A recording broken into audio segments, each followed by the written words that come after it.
My darling Leo, I see you. Tonight's reading is for a particular kind of courage, my darling. The quiet, unglamorous kind that does not get celebrated nearly as often as it should. The courage of a heart that has already been genuinely hurt, whether through divorce, betrayal, the loss of a spouse, or simply years of disappointment accumulated one small letdown at a time, and is now, cautiously, considering whether to remain open at all. Astrology forecast for tonight, my darling. Love after disappointment. Trusting without becoming naive. And I want to say plainly, before anything else, that if you are not currently interested in trusting again, in any form, that is an entirely legitimate place to be, and nothing tonight is asking you to want something you do not genuinely want. This reading is for those of you who do still want it, somewhere, even quietly, and are simply afraid of what wanting it might cost you a second time. And if what you are actually carrying tonight is still raw grief, particularly if a loss is recent, I want to say gently that tonight's reading is not a substitute for the fuller support real grief often deserves, whether that is time, the people who love you, or somebody trained specifically to help you carry something this size. What I am offering tonight is for whenever you are ready for it, whether that is now or considerably later, and there is no correct timeline you are required to match. I am Madame Aurora, 35 years studying the stars from my office in Manhattan, and let me give you the real astrology, because it is one of the most genuinely beautiful facts this practice has ever produced, and I think it answers the exact fear underneath tonight's title. Venus, the planet of love, disappears from view periodically, passing too close to the sun to be seen, exactly the combustion I have described in other readings, and then returns, re-emerging, visible again in the sky. My darling, here is the extraordinary part. Venus never returns to the exact same point it disappeared from. Across an 8-year cycle, Venus's returns trace a specific, repeating shape across the whole band of the zodiac, 5 distinct points, connected, forming, when mapped properly, something astronomers themselves have long called the Venus rose, a 5-petaled flower drawn slowly across the sky by love's own actual, measurable motion. I want you to hear what that means, plainly. Love does not return to the identical place it left from. It never has, not once, in the whole of Venus's own recorded motion. When it disappears, through loss, through betrayal, through grief, and eventually, if you let it, returns, it comes back changed, drawing a new petal rather than retracing the old one. Trusting again was never going to mean risking the exact same wound in the exact same place. It means opening toward a genuinely new petal of an unfolding, larger flower, considerably different from the one that was lost. Let me show you the card I have chosen for you tonight, because it echoes the very same image, drawn in an entirely different language. The card is the Ace of Cups. A single hand emerges from a cloud, holding a golden cup, overflowing. From the cup, water flows outward and down, and in the traditional image, 5 distinct streams pour from it, falling toward a still pond below, where lilies grow. A white dove descends toward the cup from above, a small wafer or disc held in its beak. Everybody reads this card the same way, and I do not think the popular reading is wrong. New love, an open heart, emotional beginning, offered freely. That is exactly what the card means.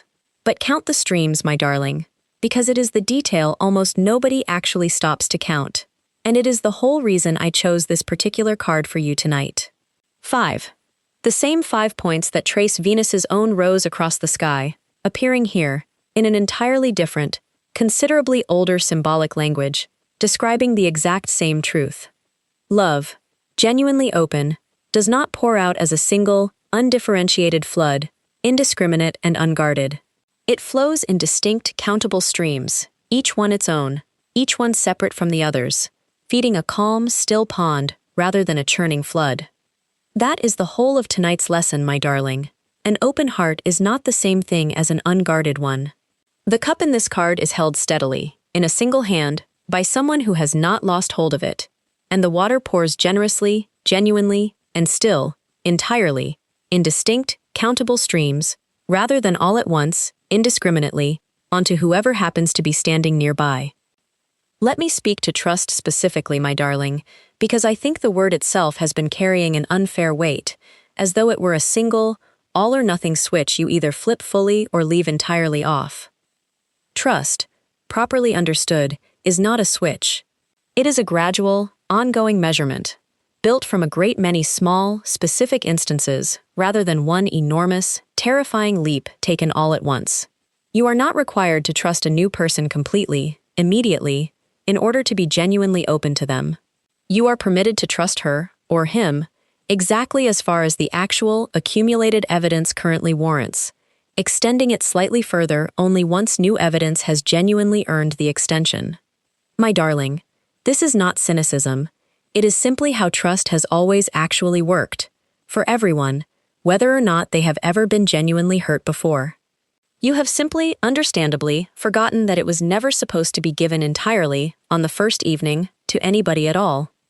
I want to give you a specific, practical scale because a vague instruction to trust, gradually, is difficult to actually apply in the moment. Think of trust in 3 broad stages, rather than one single leap. Early trust, extended for ordinary kindness and consistency across small, low-stakes situations. Deepening trust, extended once that consistency has genuinely held across a longer stretch of time and at least one real test. And full trust, offered only once both of those have proven themselves repeatedly, over months rather than weeks. You are permitted to move through all 3 stages, my darling. You are also entirely permitted to move through them considerably more slowly than anybody around you thinks is reasonable, because the actual pace was never theirs to set. Now let me speak to emotional discernment, because this is the actual skill tonight's whole reading is trying to build in you, and I want to give you something more useful than the vague instruction to simply trust your instincts. Discernment is the capacity to notice, honestly, the difference between somebody who reminds you of an old wound and somebody who is actually inflicting a new one. Your sign, having been genuinely hurt, may find yourself reacting strongly to small, ordinary behaviors that happen to resemble something from the past, even when the person in front of you is not actually doing anything wrong. I want you to build a specific habit here, my darling. When a reaction arrives, strong and immediate, pause before acting on it, and ask yourself honestly whether this particular person, in this particular moment, has actually done something that warrants the size of what you are feeling, or whether an old association has simply been triggered by a passing resemblance. Both are real.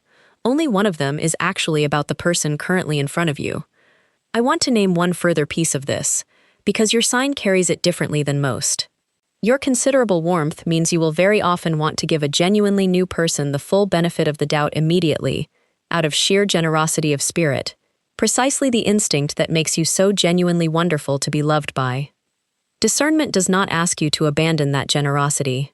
It asks you to extend it a little more slowly than your first instinct wants to, watching the actual, accumulating pattern rather than deciding everything from the first warm impression alone, however genuinely lovely that impression happens to be.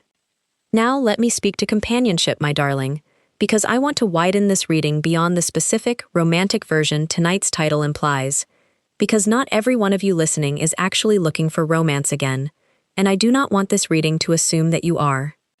Companionship, at its actual root, is simply the genuine presence of another person who knows your situation and chooses to remain nearby regardless. That can be romantic, my darling, and it can also, entirely legitimately, be a close friendship, a renewed connection with family, a new community built around a shared interest, considerably less dramatic, and considerably less risky than romantic love, and every bit as capable of meeting the actual need underneath tonight's whole reading, which has never really been about romance specifically. It has been about not walking through the remainder of your life entirely alone, in whatever form that companionship actually, honestly, wants to take for you. And self-respect, my darling, which I want to name directly, because it is the actual foundation everything else tonight has been building toward. Self-respect, in this particular context, means refusing to accept treatment beneath what you have already, painfully, learned you deserve, simply because being chosen, in any form, feels considerably better than the loneliness that preceded it. You survived something genuinely difficult, my darling. That survival is not a debt you now owe to the next person willing to offer you attention, regardless of how well or how poorly that attention actually treats you once it arrives. I want to name the specific trap your sign is most vulnerable to here, because it rarely announces itself plainly. You are, by nature, generous with admiration, and after a period of genuine loneliness, admiration from almost anyone can feel, briefly, indistinguishable from genuine care. Notice, honestly, whether a new person's attention is actually accompanied by consistent kindness, curiosity about who you actually are, and respect for your own limits, or whether it is simply attention, pleasant in the moment and empty of the substance underneath it. Your sign deserves considerably more than pleasant attention alone, and self-respect, properly practiced, is what lets you tell the difference before you have given away more than the difference was worth. Let me tell you about Cecilia, because I think her story shows exactly what gradual openness actually looks like in real, ordinary practice, rather than in a single dramatic leap. Cecilia was a Leo client of mine who came to me a little over 2 years after her husband of nearly 3 decades had died, following a considerable illness she had cared for him through, devotedly, until the end.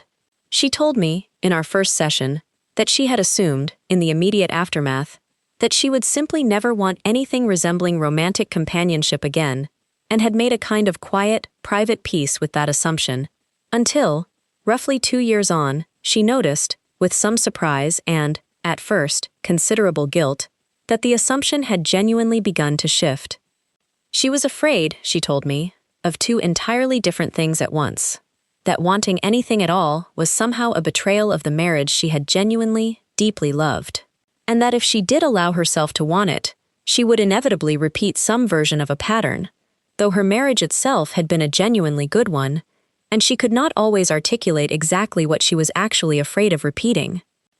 I asked her to consider the Venus rose I have given you tonight, and to think of whatever came next, if anything did, not as a replacement for what she had lost, an impossible and unfair standard for anybody new to be measured against, but as an entirely separate petal, related to the flower of her whole life, connected to it, and genuinely, structurally different from it.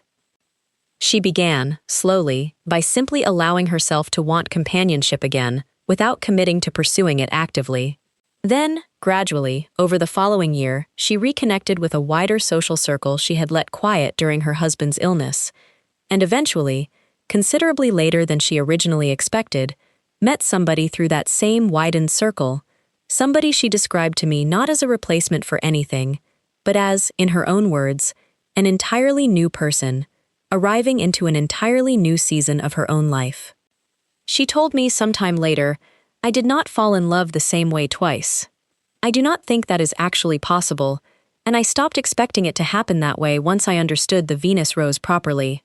This is its own thing, its own petal, connected to everything that came before it without being required to repeat any of it. I asked her whether the guilt had fully resolved. She said, mostly, though it still visited occasionally, particularly around significant dates, and that she had stopped treating its visits as evidence she was doing something wrong. She said, I think loving somebody new does not actually diminish what I had before. It simply sits alongside it now, in the same life, and I have stopped needing to choose between honoring the past and being genuinely happy in the present. Both are simply true at once. If any of this has landed, my darling, tap that like button below this video. It helps this reading find somebody else who is quietly, privately wondering whether wanting love again is a betrayal of what came before it. And if you are not yet subscribed, this is the moment, because I make readings like this one for every sign, and I would love for you to be here when the next one arrives. The last part I want to give you is gradual openness itself, my darling, because I do not want to leave you with a beautiful metaphor and no actual, practical shape for how to live inside it. Openness, in the sense tonight's reading actually means, is not a single decision made once, dramatically, and then simply held forever after. It is a series of small, specific choices, repeated, each one slightly larger than the last, only once the previous one has genuinely, honestly proven itself safe. Say yes to one small thing this month, my darling, whatever that means for your own particular situation. A conversation continued a little longer than you might have allowed yourself before, an invitation accepted rather than quietly declined out of old protective habit. You are not required to know, in advance, where the small yes leads. You are only required to take it, honestly, and see what the evidence actually shows you once you have. Leave me a comment, my darling, if this reading found you tonight, and tell me, in a single word or a short phrase, which of tonight's parts actually touched something real. Trust, discernment, companionship, self-respect, or openness itself. I read every single comment, truly, and a comment section full of women, each naming her own honest word, is a room full of people quietly discovering how many others are standing at the exact same, careful threshold she has been standing at, mostly alone, for longer than she has told anyone. Now let me give you the ritual, and I want you to do this one gently, my darling, because tonight's subject deserves considerably more tenderness than most. Find 20 minutes, somewhere private and quiet. A soft pink or rose-colored candle if you like one, for Venus herself, and if you have none, my darling, it changes nothing, because the object was never the mechanism. Take a piece of paper and draw 5 petals around a single center, however roughly. It does not need to be beautiful. In the center, write what you actually lost, plainly, honestly, whatever it was, without minimizing it. In each petal, write one quality that particular love, or that particular disappointment, actually taught you. About yourself, about what you need, about what you will no longer accept, regardless of how good the reasons once seemed for accepting it. Beneath the whole flower, write one final line, in your own hand. My next petal does not have to match the ones before it. It is allowed to be its own, entirely new thing. Keep the page, my darling, somewhere private. Look at it again the next time you notice yourself wanting to close entirely, or the next time you notice yourself wanting to give everything, immediately, to somebody who has not yet actually earned it. Let the 5 petals remind you, gently, that you are neither required to bloom the same way twice, nor required never to bloom again. Now, my darling, let me give you the thing I have been building toward the whole of this hour. I want to be honest with you about something before I close, because I do not want tonight's reading to promise you a certainty it cannot actually deliver. I cannot tell you, with any real confidence, that the next petal, if you choose to open toward one, will bring you a love as good as, or better than, what you have already lost or already survived. Some petals, in any honest accounting of how this actually goes, disappoint, exactly the way the ones before them may have. I would be doing you a disservice tonight if I promised otherwise simply because it makes for a more comforting hour. What I can tell you, with considerably more confidence, is this.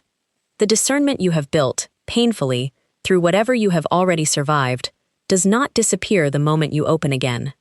It travels with you into whatever comes next, considerably sharper than it was the last time, and it is precisely that discernment, applied honestly, patiently, in small, verified steps rather than one enormous leap, that gives the next petal a genuinely better chance than the last one had, not because life has become kinder, but because you have become wiser.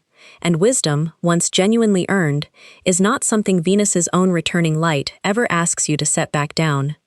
My darling, before I let you go, 3 small things. 1. If any part of this reading found you tonight, if you recognized your own quiet guilt in Cecilia's story, or your own careful threshold in the trust I described, tap that like button. It helps this reading find somebody else who needs exactly this tenderness tonight. 2. Subscribe and turn on the bell, because I make readings like this one for every sign, and I would love for you to be here when the next one arrives. 3. And this is the one I care about most. One word. Trust, discernment, companionship, self-respect, or openness.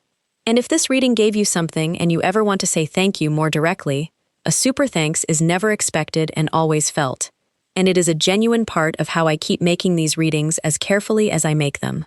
If you know another Leo who is quietly wondering whether it is safe to want love again, send this to her tonight. You may not realize how much a single share matters. It is how this work finds the person who needs it. Thank you, my darling. This community has become something I genuinely did not expect when I began. Love after disappointment. Trusting without becoming naive.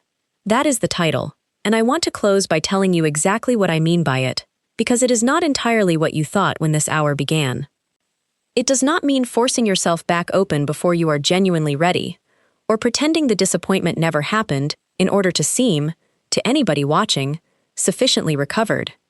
It means the discernment you earned through real difficulty is not the opposite of openness.